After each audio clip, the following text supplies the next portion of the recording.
Hello दोस्तों, नमस्कार। कैसे हैं आप सब? आई होप आप सभी लोग बहुत ही अच्छे होने वाले हैं। तो गाइस, मैं हूं फार्मासिस्ट आशुतोष सिंह चौहान और आज हम लोग आपको यहां पर ये बताने आए हैं कि दोस्तों, मैं पेशे से एक फार्मासिस्ट हूं और आप अगर मुझसे जुड़ते हैं तो मैं आपको जितनी भी बीमारियों में यूज होने वाली दवाएं हैं उनके उपयोग के बारे में जानकारी दूंगा। उनके साथ आपको क्या दे सकते हैं, क्या नहीं दे सकते, उसके बारे में जानकारी दूंगा। उनकी दवाओं की डोज क्या है, उन दवाओं की एमआरपी क्या है और उन जो दवाएं आपको लिखी गई हैं उनमें से कौन कौन सी दवाएं ब्रांडेड हैं, मैं इन सभी बारे में आपको जानकारी देता हूं। इसके अलावा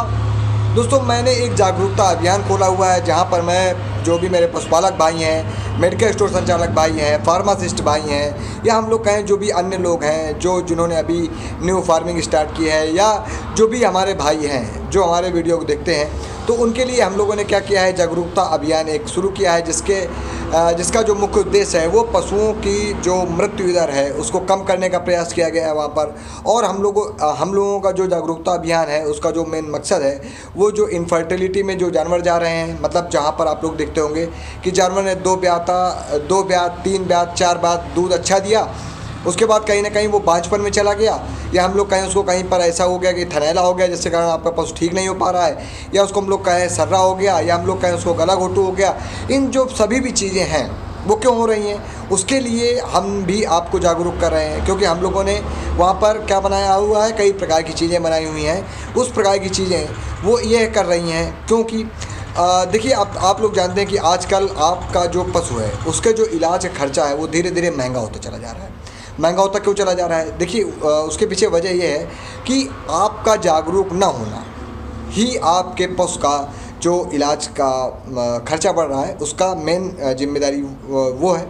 क्योंकि क्या होता है, कभी कभी जब आपका पशु बीमार होता है तो आप लोग कहते हैं चलिए ठीक है, अभी हम लोग क्या करेंगे कि अभी हम लोग इलाज करवा लेंगे। थोड़ा थोड़ा आप लोग टालते रहते हैं। क्या होता है कि 2-3 दिन, जैसे मान लीजिए मैं एक यहाँ पर एग्जांपल लेता हूँ कि जैसे आपके पशु को डायरिया हुआ, तो ज़्यादातर लोग क्या करते हैं कि चलो अभी डायरिया है, आज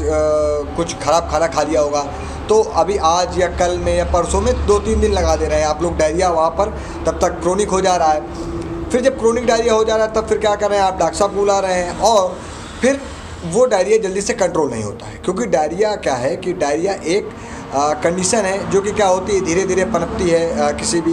पशु के शरीर में। अब उस डायरिया होने की वजह कई प्रकार की हो सकती हैं, वो तो आपके डॉक्टर साहब आपको बताएंगे, क्योंकि यहाँ पर हम लोग विस्तार से उस बारे में बात नहीं कर रहे हैं। मैं आपको ये बताना चाहता हूँ कि आपको आपके पशु के इलाज में फार्मासिस्ट कितनी मदद कर सकता है, या हम लोग कहें आप अगर फार्मासिस्ट से जुड़े हुए हैं, जैसे मान लीजिए आपके क्षेत्र में फार्मासिस्ट नहीं है,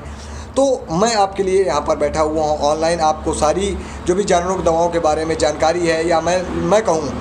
कि जो भी चीज़ें हैं, जो कॉम्प्लेक्सेशन है, या हम लोग कहें जो भी चीज़ें आपको नहीं अवेलेबल हो पा रही हैं, डॉक्टरों का ट्रांसफ़र हो रहा है तो वो कुछ दवाएं अलग लिख रहे हैं, या हम लोग कहें उनको या हम लोग कहें किसी भी मेडिकल स्टोर वाले भाई को या फार्मासिस्ट भाई को जो भी ब्रांडेड कंपनियों की दवाओं के बारे में जानकारी नहीं है और वो ब्रांडेड दवाएँ बेचना चाहते हैं, या हम लोग कहें जो भी पशुपालक भाई हैं हमारे, क्योंकि कई सारे क्या है कि वेटनरी में कई सारे प्रोडक्ट ओवर द काउंटर होते हैं, या हम लोग कहें ओवर द काउंटर का मतलब क्या है, वहाँ पर आपको किसी भी प्रकार की प्रिस्क्रिप्शन की आवश्यकता नहीं होती है, या हम लोग कहें वहाँ पर आप जो भी प्रोडक्ट है वो आप खुद से ले सकते हैं, या फार्मासिस्ट की सलाह से ले सकते हैं, या मेडिकल स्टोर संचालक भाई की सलाह से ले सकते हैं। उन प्रोडक्टों में बहुत सारे जो प्रोडक्ट हैं वो सारे प्रोडक्ट क्या है, फीड सप्लीमेंट है। तो दोस्तों, क्या हम लोग फीड सप्लीमेंट दे करके अपने पशु को ठीक रख सकते हैं? हाँ दोस्तों, वाकई में हम लोग फीड सप्लीमेंट दे करके अपने पशु को स्वस्थ रख सकते हैं। क्योंकि देखिए, हम लोग जानते हैं कि आपके जो भी पशुओं में होने वाली बीमारियां हैं, उन बीमारियों की जो मेन वजह है वह क्या है, आपके पशु का इम्यून सिस्टम कमज़ोर होना। आप लोग देखते होंगे कि आपके पास मान लीजिए 5 जानवर हैं, 6 जानवर हैं, उनमें से कोई 1 जानवर या 2 जानवर बीमार हो रहे हैं, ये सारे के सारे जानवर बीमार हो रहे हैं। उसके पीछे की वजह है, उसके पीछे वजह ये है कि उनकी इम्यूनिटी की वजह है। क्यों? क्योंकि उनमें इम्यूनिटी कम है। जब इम्यूनिटी कम होगी तो उनके अंदर जो रेजिस्टेंस होगा पैथोजेंस के अगेंस्ट में, मतलब जो भी बैक्टीरिया है, वायरस हैं, फंगी हैं, पैरासाइट हैं, प्लाज्मोडियम है, या हम लोग कहें कि क्लाइमेडिया है या स्पायरोचेट्स है, कुछ भी हो, कोई भी बैक्टीरिया हो, कोई भी वायरस हो, कोई भी माइक्रो ऑर्गेनिज्म हो, उसके अगेंस्ट में जो अपने बॉडी के अंदर एक एक्टिविटी होती है जिसको हम लोग क्या कहते हैं कि फॉर्मेशन ऑफ एंटीबॉडी, तो उसकी जो कमी हो रही है, या हम लोग कहें इम्यूनिटी जो कम हो रही है, जिसके कारण आपका पशु क्या है, जल्दी से बीमारी में गिर जा रहा है। अब जल्दी इस बीमारी में गिर जा रहा है, उसके पीछे और भी कई वजह हैं। या तो आपका पशु का मेटाबॉलिज्म अच्छा नहीं हो पा रहा है, मतलब आपका जो जानवर दाना चारा ले रहा है, आप अच्छा दाना चारा दे रहे हैं मगर उसका जो पाचन है वो अच्छा नहीं है। या हम लोग कहें कि उस पाचन वाले क्षेत्र में, या हम लोग कहें जो GIT है, मतलब गैस्ट्रोइंटेस्टाइनल ट्रैक्ट है आपके पशु का, वहाँ पर कोई ऑब्स्ट्रक्शन आ गया है। ऑब्स्ट्रक्शन मतलब कहीं पर कोई सूजन आ गई है, कोई मरोड़ हो गई है, कोई रोड़ा हो गया है, या हम लोग कहें वहाँ पर कोई अल्सर हो गया है, या हम लोग कहें वहाँ पर कोई साइट बाइंड हो गई है, या हम लोग कहें वहाँ पर कोई साइट जो भी रिसेप्टर की साइट है जहाँ पर विटामिन या मिनरल्स का जो इनटेक होता है बॉडी के द्वारा, या हम लोग का एब्जॉर्प्शन होता है, वहाँ पर क्या हुआ है, कहीं ना कुछ रिसेप्टर में ब्लॉकेज आ गई है। इन सभी वजहों की वजह से आपके पशु में इस प्रकार की चीज़ें आ जाती हैं। तो दोस्तों, हम लोगों का जो मेन उद्देश्य है, वो मेन उद्देश्य ये है कि हम लोग ज़्यादा से ज़्यादा प्रयास करते हैं कि आपके पशु को बीमार होने के बाद होने वाला जो पैसा खर्चा हो रहा है, या हम लोग कहें जो ज़्यादा अमाउंट में पैसा खर्चा हो रहा है, तो उससे बचने के लिए आपको यहाँ पर हम लोग सभी प्रकार से क्या करते हैं, जागरूक करते हैं। क्योंकि दोस्तों, आप लोग जानते होंगे कि जब आपका पशु की दो कंडीशन है, या तो बीमार नहीं होगा या तो बीमार होगा। अगर बीमार नहीं होगा तो फिर क्या होगा, आपको दूध देगा। अगर बीमार होगा तो आपको दूध नहीं देगा, दाना चारा कम खाएगा, जिससे क्या होगा, भविष्य में भी जो दूध देने की उसकी क्षमता है वो क्या हो जाएगी, कम हो जाएगी। ठीक है। उसके बाद क्या है, अगर आपका पशु बीमार हुआ या बीमार नहीं हुआ, तो बीमार नहीं हुआ तो आपको पैसा देगा, बीमार होगा तो आपको पैसा तो नहीं देगा, उसके साथ में क्या होगा, पैसा आपका और लगेगा वहाँ पर। तो अगर आप चाहते हैं कि आपका पशु 5 दिन, 6 दिन, 4 दिन, 3 दिन बीमार ना हो, फिर भाई देखो, बीमार होगा तो वहाँ पर इंजेक्शन लगेंगे। जब इंजेक्शन लगेंगे तो हो सकता है कि कुछ इंजेक्शन में दूध चला जाए, या हम लोग कहें उसको एनॉक्सिया हो जाए, मतलब उसका दाना चारा कम हो जाए, या उसके लीवर पर कोई स्ट्रेस आ जाए, या हम लोग कहें उसके लीवर पर लोड आ जाए। तो इन सभी चीज़ों को देखते हुए हम लोगों ने एक बीच का रास्ता निकाला हुआ है। वो बीच का रास्ता क्या है, फीड सप्लीमेंट का सहारा लेकर के। क्योंकि दोस्तों, हम लोग जानते हैं कि जो फीड सप्लीमेंट है उनके अंदर अगर हम लोग बात करें कि क्या क्या चीज़ें आती हैं, तो फीड सप्लीमेंट के अंदर चीज़ें आती हैं कार्बोहाइड्रेट, जो आपके पशु को एनर्जी देती हैं। उसके बाद वहाँ पर आता है फाइबर क्या करते हैं, आपके पशुओं को जो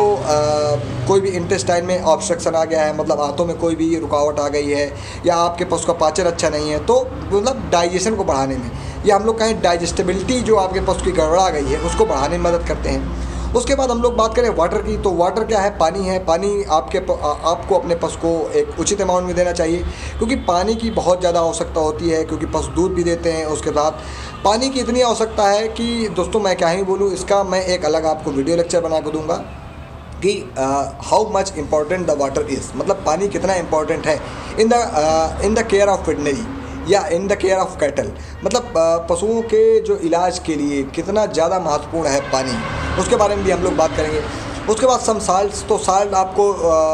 ये तो आप अपने पशु को अलग से दे सकते हैं, सोडियम का साल्ट दे सकते हैं, या नमक दे सकते हैं, या हम लोग कहें सेंधा नमक दे सकते हैं उनको, या लाल नमक दे सकते हैं उनको। किसी भी साल्ट के द्वारा आप अपने पशु को मेंटेन कर सकते हैं। उसके बाद हम लोग बात करते हैं विटामिन्स पे। तो आज की डेट में दोस्तों हम लोग जान रहे हैं कि जो अपने पशु हैं, तो देखा जा रहा है कि उनके अंदर माल न्यूट्रिशन हो जा रहा है, मतलब कुपोषण का शिकार हो जा रहा है। चाहे जानवर ब्याह रहा है या नहीं ब्याह रहा, उसका शरीर कैसा हो जा रहा है, खंखड़ हो जा रहा है, मतलब कंकाल उसका दिखने लग रहा है। उसके शरीर में क्या हो जा रहा है कि पूरी बॉडी में उसकी हड्डियां दिख रही हैं। तो इस प्रकार की चीज़ें आ रही हैं, जिसके कारण भी आपका पशु क्या हो रहा है, इनफर्टिलिटी में जा रहा है, मतलब बांझपन में जा रहा है, और भी उसके अंदर बहुत सारी प्रॉब्लम आ रही हैं, इम्यूनिटी कम हो जा रही है, जिसके कारण आप क्या कर रहे हैं, अपने पशु को असमय बेच दे रहे हैं। तो असमय बेच दे रहे हैं, उससे आपका भी लॉस है, क्योंकि आप अपने पशु को असमय बेचेंगे तो उसका जो एक्चुअल कास्ट है आपके पशु का, मतलब जो कीमत आपके पशु को आपको मिलनी चाहिए, वो कीमत नहीं मिलती है। पहली बात तो ये हो गई। शायद आप 60,000 के जानवर लाए, 30,000 में वो कटिंग में जा रहा है, या 20,000 में कटिंग में जा रहा है। तो इस प्रकार की चीज़ें हो रही हैं, तो वहाँ पर भी आप लॉस कर रहे हैं। और आप सबसे बड़ी बात है कि जब आप अपने पशु को स्लॉटर हाउस में भेजते हैं, या हम लोग कहें कटिंग में भेजते हैं, तो होता ये है दोस्तों कि आपको भी क्या होता है, थोड़ा सा दुख होना चाहिए, क्योंकि आपने उस पशु को पाला हुआ है, आपको उस पशु ने दूध खिलाया हुआ है, और आप उसको क्या कर दे रहे हैं, स्लॉटर हाउस में भेज दे रहे हैं। तो हम लोगों ने अभी तक यहाँ पर बात की कि आपको चाहिए कार्बोहाइड्रेट चाहिए, फिर प्रोटीन चाहिए, विटामिन चाहिए, वाटर चाहिए, फाइबर चाहिए, उसके बाद आपको फ़ैट चाहिए। तो फ़ैट में आप क्या कर सकते हैं, फ़ैट में आप अपने पशु को दे सकते हैं। कई सारे लोग घी पिलाते हैं, कई सारे लोग तेल पिलाते हैं, कई सारे लोग क्या करते हैं, विभिन्न प्रकार के आइटम्स को देते हैं। और अगर आप चाहें तो आप खरी का भी उपयोग कर सकते हैं, वो भी आपके पशु को तो फैट की जो अमाउंट है उसको फुलफिल करने के लिए इंपॉर्टेंट होती है। या अगर आप इस प्रकार का फैट नहीं दे पा रहे हैं, आप घी नहीं दे पा रहे हैं या इस प्रकार की चीज़ें नहीं दे पा रहे हैं, तो जो भी आप खाद्यान्न दे रहे हैं तो आपकी बॉडी क्या करेगी, उसको धीरे से फैट के फॉर्म में चेंज करेगी। अगर आप ये चाहते हैं कि आप केवल खाद्यान्न से, मतलब जो भी आप खाना अपने पशु को दे रहे हैं वो फैट में इंटरचेंज हो जाए, यानी जो भी आपने खाना दिया आपके पशु को वो फिर ग्लूकोज में इंटरचेंज हो, ग्लूकोज के बाद वो फिर एटीपी में इंटरचेंज हो, उसके बाद फिर क्या हो जाए, जो बचा हुआ जो भी ग्लूकोज है वो कहाँ पर लीवर में स्टोर हो जाए, या हम लोग कहें कि आपके बॉडी के विभिन्न प्रकार की जो भी मसल्स है वहाँ पर क्या हो जाए, कैविटी में वहाँ पर स्टोर होने लगे, जिसके कारण आपके पशु के शरीर का स्वास्थ्य क्या हो जाए, अच्छा हो जाए। तो ये सारी चीज़ें बहुत ही इंपॉर्टेंट हैं आपके पशु को जो निरंतर रेगुलर रूप से सही करने के लिए, क्योंकि हम लोग देखते हैं कि आपका पशु जो है लगभग 5 कुंतल है और अगर आपका पशु बीमार हो जा रहा है तो मिनिमम जो खर्चा आ रहा है वो 150 से 200 रुपये आ रहा है। अगर आप किसी भी डॉक्टर को बुलाएंगे तो 150 से 200 रुपये के नीचे कोई इलाज है ही नहीं। अगर वो इलाज कर रहे हैं तो बहुत अच्छे डॉक्टर हैं फिर। तो इस प्रकार की चीज़ें जो आप लोगों ने देखी हुई हैं। और हाँ दोस्तों, मैं आपसे एक गुजारिश ये भी करना चाहता हूँ कि जब भी आप लोग अपने पशुओं को दिखाते हैं तो आप किसी भी रजिस्टर्ड डॉक्टर से दिखाया करिए, चाहे वो वेटनरी ऑफिसर हों, चाहे वो पशुधन प्रसार अधिकारी हों, चाहे वो फार्मासिस्ट हों या चीफ वेटनरी ऑफिसर हों। इनके अलावा आप अपने पशुओं को किसी को मत दिखाइए, क्योंकि उनके पास कोई भी क्लियर डायग्नोसिस नहीं होती है, जिसके कारण आपका पशु मर जा रहा है या हम लोग कहें बर्बाद हो जा रहा है। क्योंकि हम लोगों ने देखा है कि कई सारा जो पशु है वो असमय मृत्यु में इसलिए चला जा रहा है क्योंकि पशुपालक भाई भी हमारे थोड़ा जल्दबाजी कर जा रहे हैं। वो जल्दबाजी किस प्रकार की कर जा रहे हैं, वो जल्दबाजी इस प्रकार की कर जा रहे हैं कि क्योंकि उन्होंने क्या किया, आज किसी दूसरे को बुलाया, कल किसी दूसरे को बुलाया, परसों किसी दूसरे को बुलाया, फिर वो जाकर के सरकारी अस्पताल में पहुंच रहे हैं, बड़े बड़े डॉक्टरों के पास पहुंच रहे हैं। उसके बाद क्या हो जाता है, वहाँ पर कई सारी दवाएं ऐसी होती है जो आपके पशु को, वो इंजेक्शंस वो आपके पशु में के अंदर लीवर टॉक्सिसिटी जनरेट कर रहे हैं, या हम लोग कहें हीमोलाइसिस कर रहे हैं, या हम लोग कहें वहाँ पर विभिन्न प्रकार के एडीआर्स आ रहे हैं। उन सभी एडीआर्स की वजह से आपका जो पशु है वो एनोरेक्सिया में चला जा रहा है, उसका डाइजेशन अच्छा नहीं रहता। फिर आपका पशु क्या हो जा रहा है, लॉस ऑफ एपेटाइट में चला जा रहा है। फिर उसके शरीर के अंदर का जो भी फैट है वो फैट धीरे धीरे क्या हो जा रहा है, फिर वो फैट डिसॉल्व होने लगता है और आपका शरीर धीरे धीरे, आपके पशु का शरीर धीरे धीरे टूटने लगता है। फिर आपका पशु धीरे धीरे क्या हो जाता है, एक दर्दनाक भूख रहित मृत्यु को प्राप्त होता है। तो अगर आप इन सभी चीज़ों से बचना चाहते हैं तो आपको एक डॉक्टर चुनना है, कोई पढ़ा लिखा डॉक्टर चुनना है, रजिस्टर्ड डॉक्टर चुनना है, और आपको उनसे ही सलाह लेनी है, क्योंकि वो लोग पढ़ कर के आए होते हैं। वो लोग जो भी आपको सलाह देंगे, उनका जो भी फार्माकोलॉजी होती है या हम लोग का उनका जो भी मेडिकल का एरिया होता है वो एकदम क्लियर होता है। वो पढ़ लिख कर के आए होते हैं, उन्होंने किसी से भी ऐसे राह चलते नहीं सीखा हुआ है। तो मैं चाहता हूँ कि जो भी पशुपालक भाई हमारे जो जागरूक हैं, उनके पास ज़्यादा जानवर हैं, वो क्या कर सकते हैं, वो इस प्रकार की चीज़ें भी कर सकते हैं। उसके बाद जो हमने चीज़ें बताई उनको भी आप फॉलो कर सकते हैं, उससे भी आपको अच्छा रिजल्ट मिलने वाला है। तो आई होप दोस्तों आपको हमारा ये वीडियो अच्छा लगा होगा। अभी हम लोग क्या करेंगे, जागरूकता अभियान की एक नई सीरीज़ पर हम आपको हर हफ्ते एक नया वीडियो देंगे, जिससे आपको ये पता चले कि आपको अपने पशु को कैसे बीमारी से बचाना है, किन से इलाज कराना है, कब इलाज कराना है, किस प्रकार के इलाज में आपको डिले नहीं करनी है, कौन सी दवाएं ओवर द काउंटर हैं, कौन सी दवाएं आप दे करके खुद से अपने पशु को ठीक कर सकते हैं। तो इस प्रकार की सारी जानकारी मैं आपको यहाँ पर दूंगा। आपको करना क्या है, आपको तुरंत चैनल को लाइक शेयर सब्सक्राइब करना है और हमारे चैनल से जुड़ना है और हमारी फैमिली का हिस्सा बनना है। तो बहुत बहुत धन्यवाद दोस्तों, हार्दिक आभार, नमस्कार।